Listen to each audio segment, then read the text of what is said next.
Thank you for joining us here on the Final Frontier podcast. My name is Dr. David Friedberg.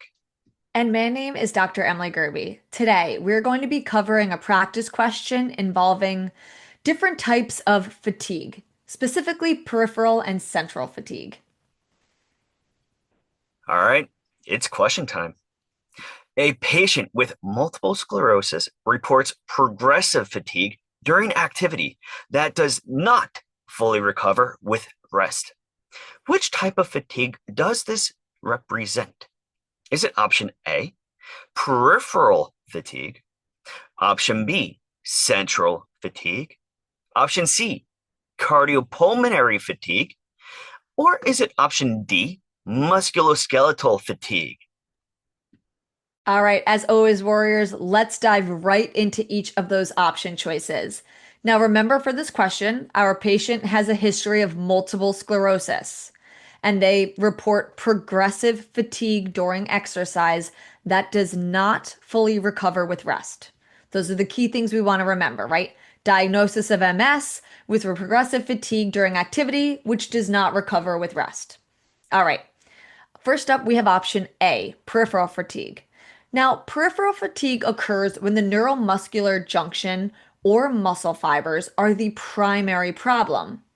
You'll see this in conditions such as myasthenia gravis, where repeated activity leads to rapid weakness.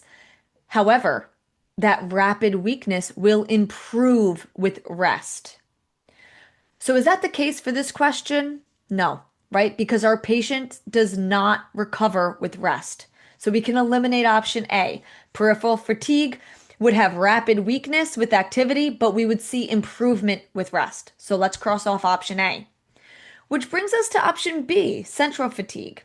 This involves dysfunction now in the central nervous system. Remember, central nervous system is the brain or the spinal cord. This leads to early exhaustion, slowed conduction, and decreased motor drive. This type of fatigue is common with multiple sclerosis, post polio syndrome, and those types of diagnoses. And with central fatigue, we would not see that immediate improvement with rest. So, option B, central fatigue, looks like a great option choice. So, let's go with option B as our correct answer. But let's check C and D first. C, cardiopulmonary fatigue. That relates more to decreased oxygen delivery or aerobic capacity, not necessarily neural conductions, so we can cross off option C. It's a little too far-fetched for this question. And then we have option D, musculoskeletal fatigue, which sounds like it could also be a pretty good option.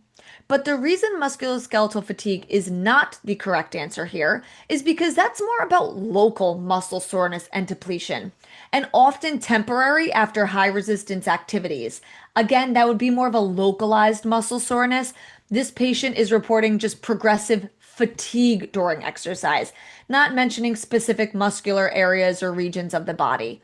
So that does confirm that option B, central fatigue, is in fact the correct answer choice here. All right, now let's summarize this a little bit. Peripheral fatigue, that's going to be a problem at the muscle or neuromuscular junction. And guess what? It's going to improve with rest. Central fatigue, that's a problem with the CNS. It does not fully improve with rest. All right, let's move on to cardiopulmonary fatigue. That's going to be more so due to oxygen or circulation limits. You know, cardiopulmonary. And now musculoskeletal fatigue.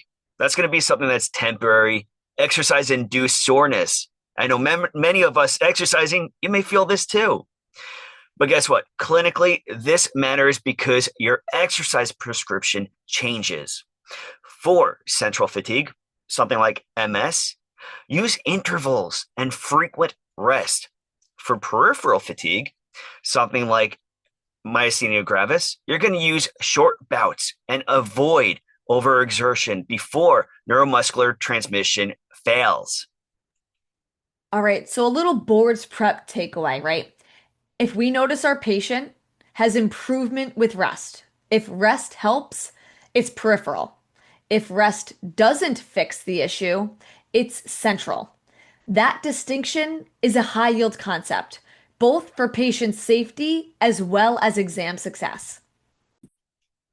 Now that you heard our podcast, here is a quote from Jimmy Dean. I can't change the direction of wind, but I can adjust my sails to always reach my destination. So keep on changing those direction of the sails, where you are focused, where you are headed, and keep on going forward. You are powerful. You are strong. You are a final frontier warrior. You will pass. Thank you very much for listening. For more information on Final Frontier, please visit npteff.com. You can also go check out all of our social media platforms such as Facebook, Instagram, Twitter, and X. Till next time, have a great day and a powerful tomorrow.